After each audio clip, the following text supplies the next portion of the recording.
Here we go. The most beautiful sea. I feel like this would be so fun.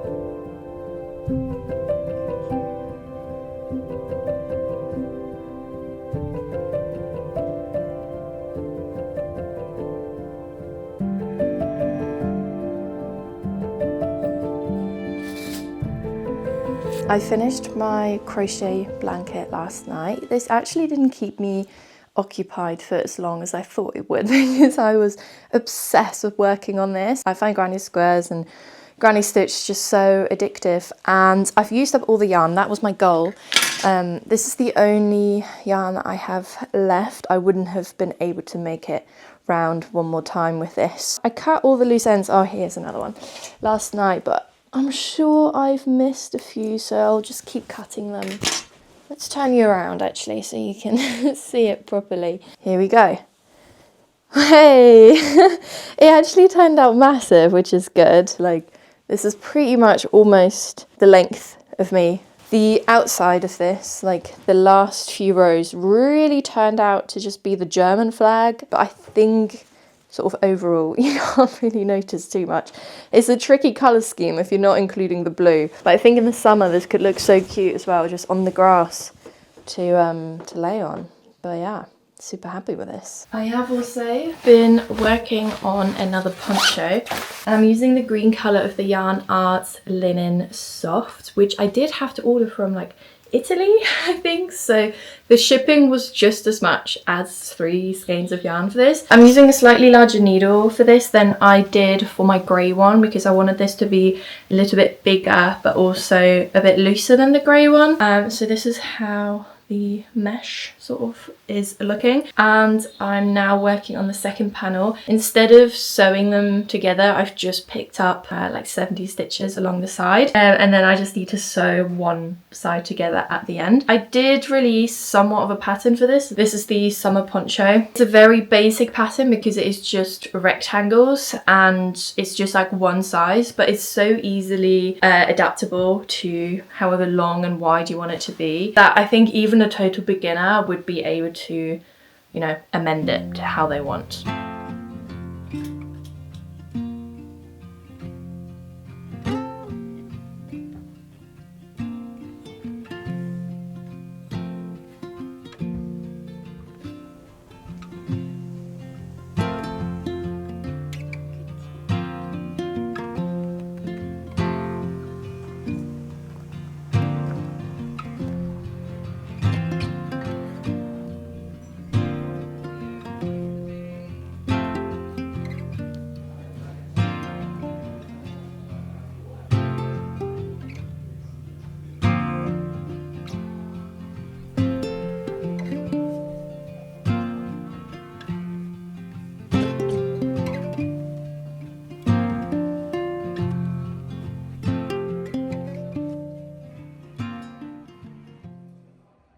That turned into way more of a thrift excursion than I was planning to, but that is always good when you're not planning to, you know, find lots of things, and then you do. I was actually able to tick off one thing of my list, which is great. So I got 3 more headbands. I got this sort of burgundy one in the classic bandana style, but this was £2.50, and I also got this proper red-ish one. I'm pretty sure I have one like this in brown as well, and this was also £2.50. This is the one that I ticked off my thrift list because I really wanted one in blue. I have a lot of reds. This one was actually £6, annoyingly, but different places price these things differently, so I'm gonna pop these in the wash. Then I bought this white sort of slip skirt, and I've been meaning to get one like this for ages because I want to wear it underneath like oversized t-shirts. I think this is a little bit too long, to be honest, but I can either like fold it when I'm wearing it. I think this one will be super cute and handy to have in the summer, and this was £5. And then I randomly got this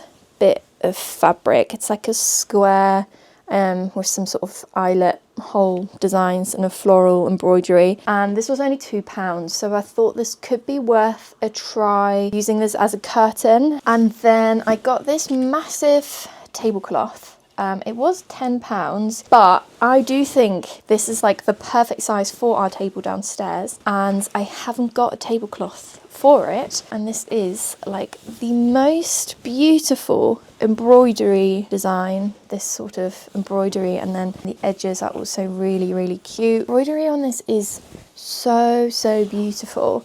Worst case, if I don't use it for a tablecloth, I could possibly make a quilt out of it. Then I got this super tiny little frame for £2.50, and I got it for the frame, not for the picture. I'm going to change the picture out, but I've been meaning to buy more like smaller, interesting looking frames to put just in like random little places. I think this one might actually go into the bedroom. And then the last thing that I got was this sewing box for £8.95. It has this little sewing illustration on the front, and it has 2 layers to it. So it has this layer that I can take out and keep things underneath, and size wise this is very similar to the sewing box that I already have, but this is a lot more useful because of the different sections. So I'm going to change from like just the basket that I have at the moment to this. I think that will be much handier.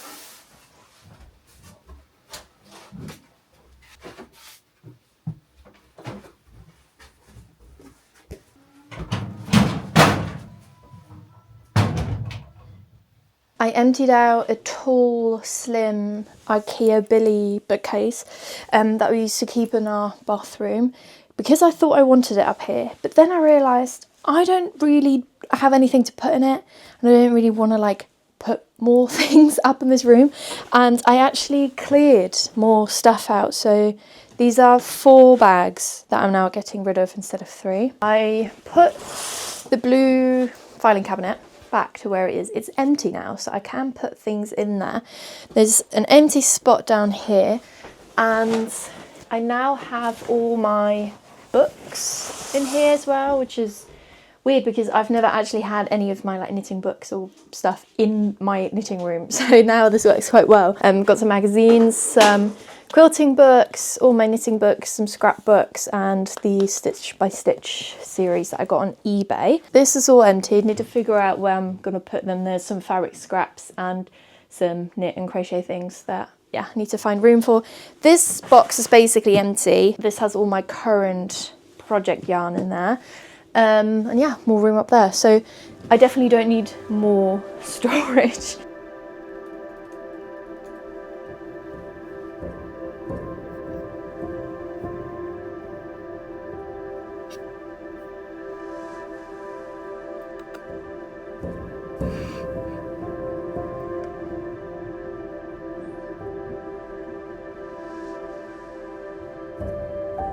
I'm currently on a bit of a lookout for a stray cat that has been roaming around our neighbourhood for a while. We've noticed him a few times actually in our garden, and someone in our neighbourhood WhatsApp group put a message to like ask if anyone recognises him, and apparently he's been causing quite a lot of fights with other cats and breaking into people's houses with a cat flap and eating their food and sort of leaving a mess everywhere. So I got in touch with the rescue place where we got Betty from, and they dropped off a trap, and I put some sardines in there, and he has been spotted a few houses down. For some reason it's like he knows I'm trying to trap him. He hasn't been here yet, but I have got a good view on the trap and I've got my window open, so I'm hoping that when he gets trapped I hear it and we can get him to the vets and secure. This is my view through the window at the moment, and we popped the trap in the neighbour's garden. No one's living there at the moment, and I've seen him there a few times, so that's obviously the trap there, and you can see the tiny little bit of white in the box. That's a big old sardine right at the end. So we'll see whether we can trap him. But also on another note, how lovely is the garden looking? We also had a big cat poop right there, and I'm pretty sure that must have been him.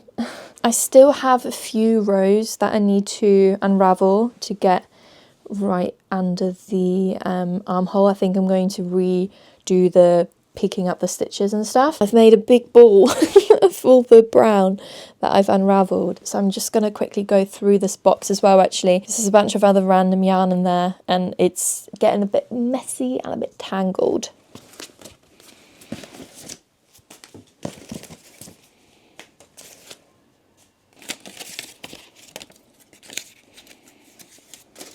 I've started playing with Betty with my knitting needles on the cables, and it is the biggest mistake I've ever made, because she sees me with these, she goes nuts. And it's very unfortunate because I use them a lot, so she now thinks this is playtime, but it's knitting time, Betty.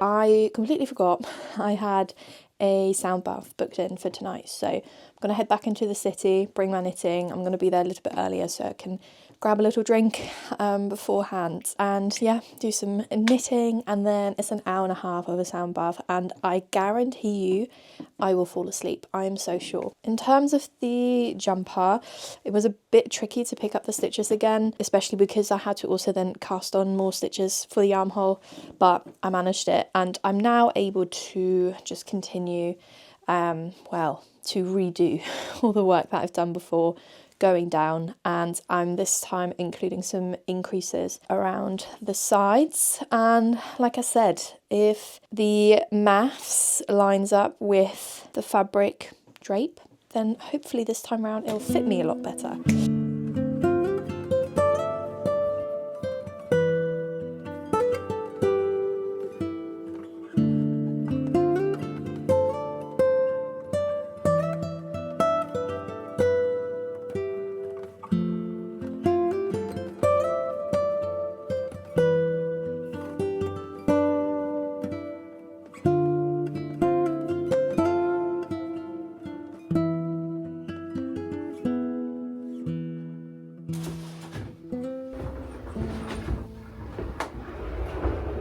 I wanted to take a super quick break to thank today's sponsor, Yes Soul, because I finally got a walking pad. I've wanted one for ages. I went for the W2 walking pad because it's super slim, so I'm able to keep it away in my office when I'm not using it. The speed goes up to 3.8, so it actually goes really fast, and it can also incline up to 10%, so I can get in a pretty good workout with this walking pad. It comes with a remote control, and you can also link it with your mobile fitness app, but my favorite feature definitely are just the wheels, which make the walking pad so easily movable, especially on days that I'm particularly busy with work, where I'm not heading out to the gym or to the yoga studio and basically don't leave the house to get my steps in. It has been so incredibly helpful to just be able to wheel it out, walk on it for an hour. I can knit on it, I can read on it. You can use my discount code AvaPaula for 10% off the W2 walking pad, so you can also be getting your 10,000 steps in. Look at what I have been working on these past few days. I have re-knit the body of my Christmas jumper. I can't remember if I said in a video or whatever, but I had to obviously re-knit this because my first one shrank in the wash. And then when I re-knit the most recent one, this one, the body was too tight around the hips. I really locked in these past few days, and it helps that the colour work is incredibly addictive. So I got lots done really quickly. I'm now on this arm and God, it's so boring and annoying. If you already don't like knitting sleeves, you're gonna hate knitting colourwork sleeves because it's just so difficult to keep the tension right with all the strands, but also do the magic loop thing, because I refuse to work with double pointed needles. That's just not for me. But let me show you how it fits now. So it is now much wider around the hip area and just flares out quite nicely in sort of like an A-line shape, which is how I like my jumpers to be. The arm is slightly slimmer. I didn't want to go for like a super wide look this time, but I'm gonna see when I've finished this arm how I actually do feel about that look. There are some decreases under the armpit, whether I take those out and just go with a super straight sort of wider sleeve. But yeah, unfortunately the only way to find that out is by knitting the whole sleeve and then trying it on.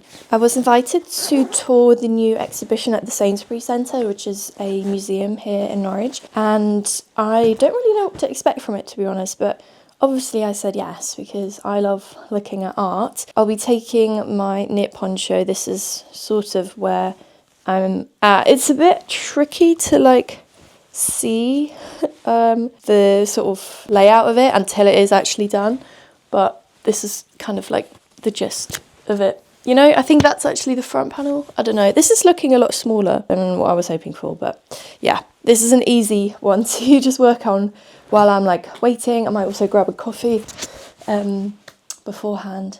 But yeah, I'm excited. So yeah, let's go.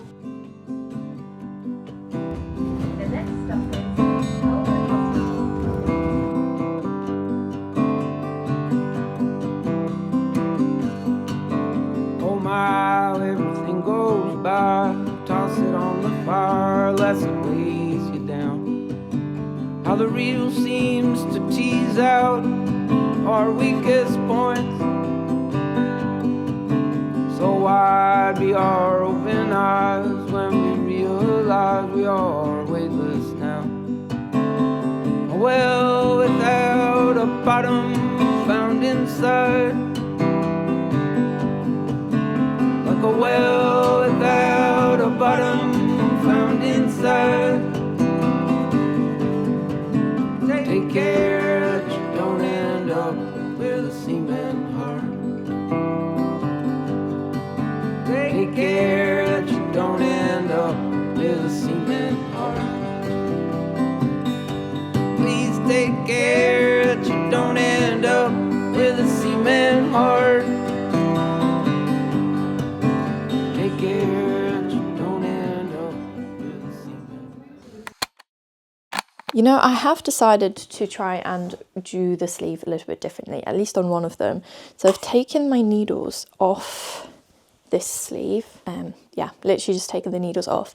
And I'm going to knit the other sleeve now so that I can compare the decreases. I'm still going to decrease the same amount of stitches on this sleeve, but I'm just going to space them out along the whole arm rather than just under the pit, because I'm thinking, do you actually want a bit more room around the pit? I don't know. And I realised when I spoke to you yesterday about the sleeve, and I was like, oh, there's only one way to find out, and it's to knit the whole sleeve. I was like, no, it isn't.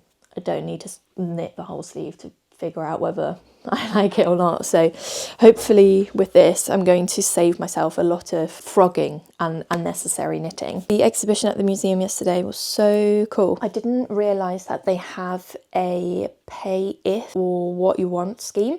So you can literally go for free or you can pay however much you want, which I really like. I think that just makes it so much more accessible for a lot of people. And they gave us a tour of all the different sort of aspects to the exhibition, or the season is what they call it, all around like the question of what is the meaning of life. And I really enjoyed the first bit, which is about the monks sort of living under the Benedictine rule. And it was really interesting to like think about how like the monks were living to such a tight schedule, but still they were following more of like a seasonal calendar rather than like how we now do, you know, a 9 to 5, or we go to bed at the same time every night, no matter what the season is. They also believe that your character gets strengthened the most when you stay in the same place and you surround yourself with the same people your whole life. Obviously, when they're in the monastery, that is where they're going to be for the rest of their lives. Really interesting to just like think about it, but more not to romanticize that lifestyle, but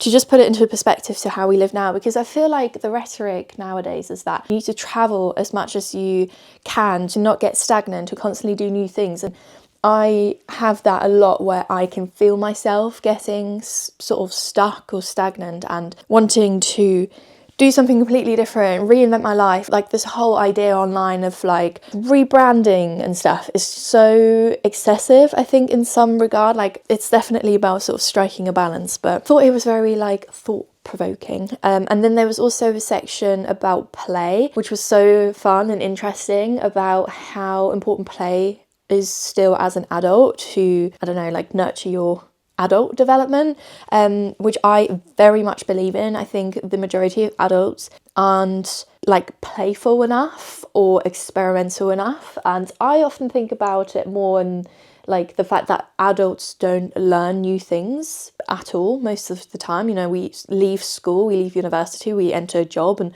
we do the same thing every single day. Whereas I love learning new things. Like it brings so much value to my life. Definitely want to go back and have another look at it. They also have a really nice cafe, which I didn't realise. They had some lovely salads and cakes there. So I will definitely be back. I always forget that places like that exist in Norwich, which is a shame. I'm just waiting for Ryan to have a shower, and then we're going to drive to Wyndham and take all of my charity shop bags upstairs to the craft charity shop, which will be nice to just get rid of in my office.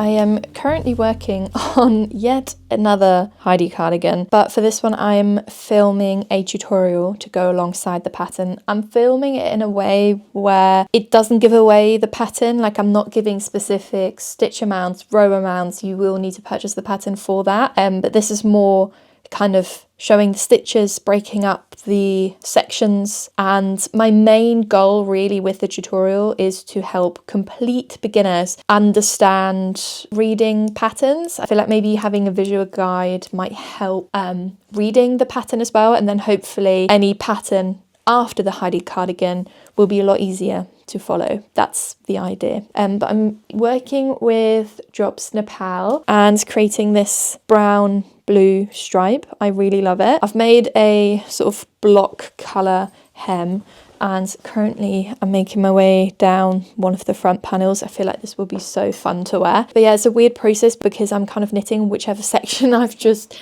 completed filming, but then I need to be ready to like film the next section. So it definitely sort of interrupts my flow a little bit. So I'm kind of just sat at my desk, especially now doing the front panels. I finished them quite quickly. So yeah, I'm just doing that and watching YouTube and taking it easy today. Unfortunately, this morning we had a bit of an emergency. Ryan left for work around 6 and phoned me. He had only made it around the corner from our house and he found a cat in the road which was dead. So yeah, he didn't really know what to do, so I just went out with like an old blanket. We picked up the cat and took it home, and luckily the cat had a collar with a tag on it, and I was able to phone the owners and they were only down the road. But yeah, it was very sad. It was very sad seeing the cat in the road, but then also, you know, having to tell these people that their cat had died and, you know, have them sort of stood in front of your door and just passing over this dead cat was,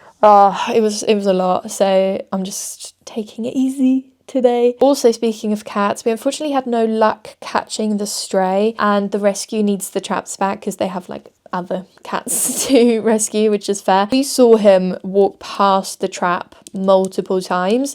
There was one day where I'd always like spread a little bit of food around the trap and then also inside the trap, obviously to try and lure him in. He would eat the food around the trap, but he would not go inside or anywhere near the trap. So he's a very clever boy, and this same rescue place actually tried to catch him like 2 years ago and they weren't successful. So we all understand now why they weren't able to catch him, but also like all the other times where he walked past the trap and completely ignored it. It has to be down to the fact that he isn't hungry enough. If he was really hungry, he would maybe be desperate enough to go into the trap. So we just think that there are too many people out there who are feeding him, or there's too many places where he's able to get food from, so that he really isn't bothered to like take the risk and go get food from somewhere where he isn't sure about. Though I do a little reading update as well. I've been listening to The Bee Sting, which I've heard many good things about, and it's good. I enjoy it, especially sort of at the beginning. I thought it was really interesting how much it sort of resonated in a really uncomfortable way, like sort of teenagehood and family dynamics, and it really reminded me of books like Kala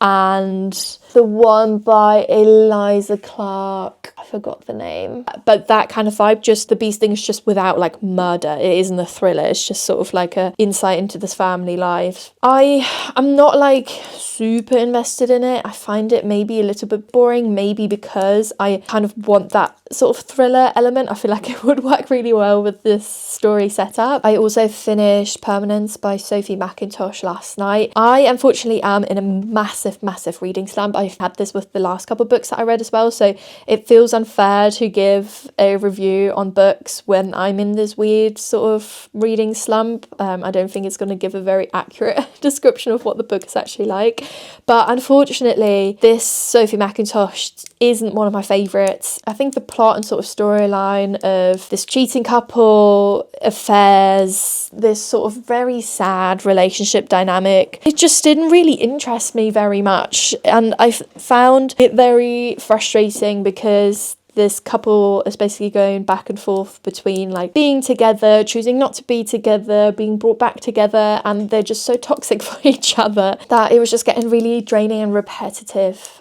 which I feel very sad to say because Sophie McIntosh is like one of my favourite authors ever. But I wouldn't want anyone to be put off by the book. You know, let's factor in the fact that I am in a massive reading slump and that sort of the theme and the topic just generally doesn't interest me as a person.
I am on a roll at the moment. However, I have also had to put myself in timeout because my right arm is getting a bit sore and we need to listen to those warning signs, otherwise I'm going to be out of action for much longer. First of all, the poncho, haven't really made that much progress because I realised the day that I showed it to you, when I was like, oh, it's a bit shorter than I thought it would be, I recounted my rows and I missed like 20 rows. So I frogged it back to just the singular panel, and I think it is quite misleading because this looks really long, but because it's sort of draped this way, it then ends up quite short here, and I do want this one a bit bigger and longer. And then yeah, since I frogged it back, I haven't really made that much progress, but this is going to be the perfect project for me to take out and about, so I'm not in a massive hurry to finish it, especially with the weather finally, thank God, getting better. It has been so miserable. My cardigan has come very far because I'm working on the tutorial. I am kind of trying to sort of get through it quite quickly. And I've almost finished this arm. I just need to do the hem. I guess I could actually try it on.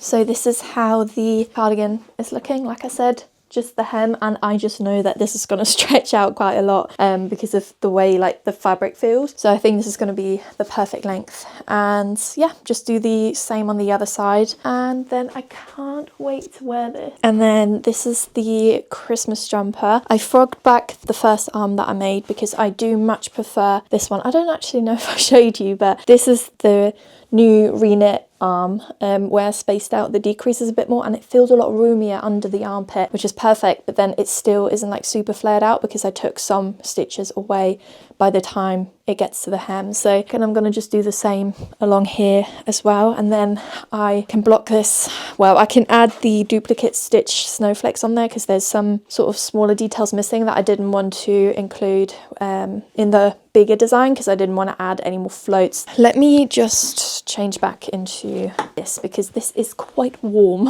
It's been a good week for doing all sorts of things that I love doing, and I hope you enjoyed tagging along. Thank you always so much for watching, and yeah, hopefully I will see you next time. Goodbye.